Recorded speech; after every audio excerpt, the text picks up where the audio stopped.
hoje você já sabe, né? É dia de você ficar por dentro aí de informações importantíssimas para o agronegócio através do quadro Gestor e Você. E você que tem acompanhado as notícias do agronegócio, viu que recentemente o Brasil recebeu a notícia de que a Arábia Saudita descredenciou vários frigoríficos brasileiros aptos a exportar frangos, sendo aquele país o maior comprador deste produto brasileiro. E no quadro de hoje nós vamos comentar sobre algumas situações jurídicas deste assunto com o advogado e professor Pedro Puccini Mendes. Muito bom dia, Pedro. Seja bem-vindo. Bom dia, Adriano. Muito obrigado. Pedro, existem normas nacionais específicas para exportação? Sim, existem normas do Ministério da Agricultura, Pecuária e Abastecimento.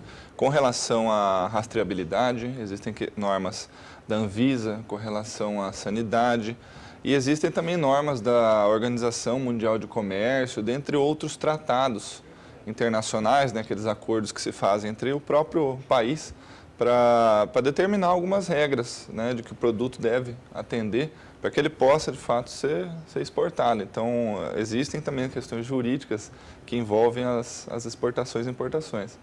E o que fazer para prever situações emergenciais como essa da cadeia do frango? Pois é, o impacto na cadeia produtiva como um todo é grande, mas também ao produtor, né? Então, não é só as grandes empresas que sofrem, mas o produtor também.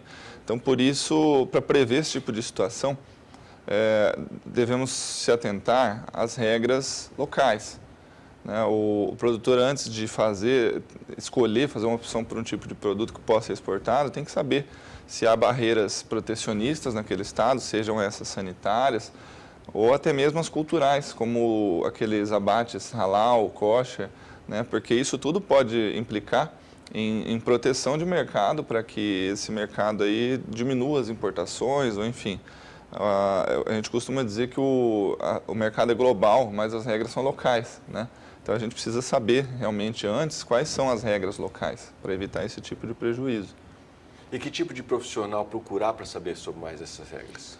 É interessante que eu tive a oportunidade de conhecer um departamento, até mesmo do MAPA, existe, né, o próprio Ministério da Agricultura, Pecuária e Abastecimento, tem um departamento que trabalha com essas feiras internacionais e periodicamente publica algumas chamadas para produtores que desejam fazer essa exportação, né, de forma organizada, as associações, cooperativas, e ele vai até feiras junto com o Ministério que tem aquele espaço para promover essa divulgação, mas também tem as agências de exportação e de importação que podem auxiliar. O interessante também não é só a questão de exportação e importação, são os contratos.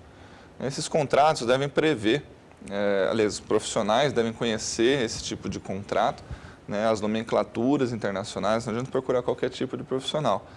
E esses contratos devem prever o que pode acontecer na questão da sobreestadia das cargas, se der perecimento de cargas, que isso tudo vai minimizar o prejuízo do produtor se ocorrerem situações, né, como essa que aconteceu aí dos frigoríficos.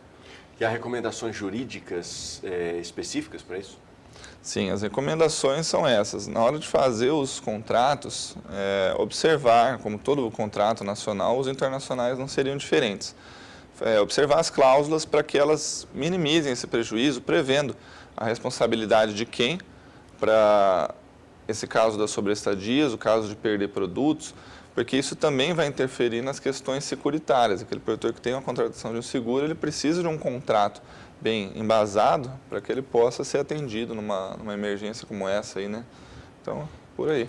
E quais as perspectivas futuras para esses tipos de negociação?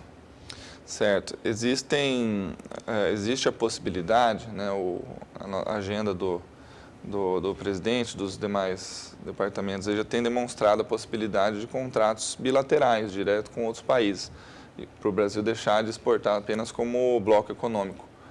Então, é interessante, por isso que é sempre interessante buscar essas informações, né? Qual será a nova demanda de produto, qual o país, quais são as regras.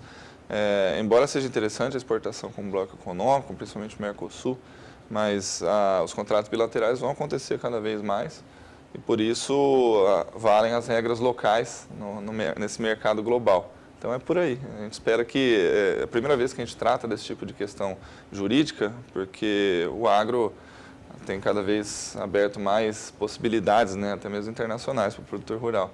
Quer dizer, quem se interessar pelo assunto é só estar preparado para essa situação toda que você colocou aqui. Qualquer um pode exportar. Exatamente, o produtor hoje é global, né? Para você ver.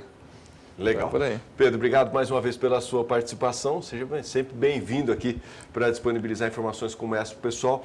Quem quiser saber um pouco mais a respeito desse assunto, tem alguma fonte que você possa indicar, assim, algum site na internet?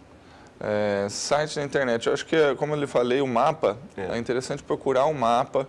E eu recebi até e-mails, né, periodicamente, deles falando das feiras e tudo mais. Então, primeiro esse departamento e as agências de exportação e importação. Não sei se é um site específico, mas por aí já tem um bom caminho.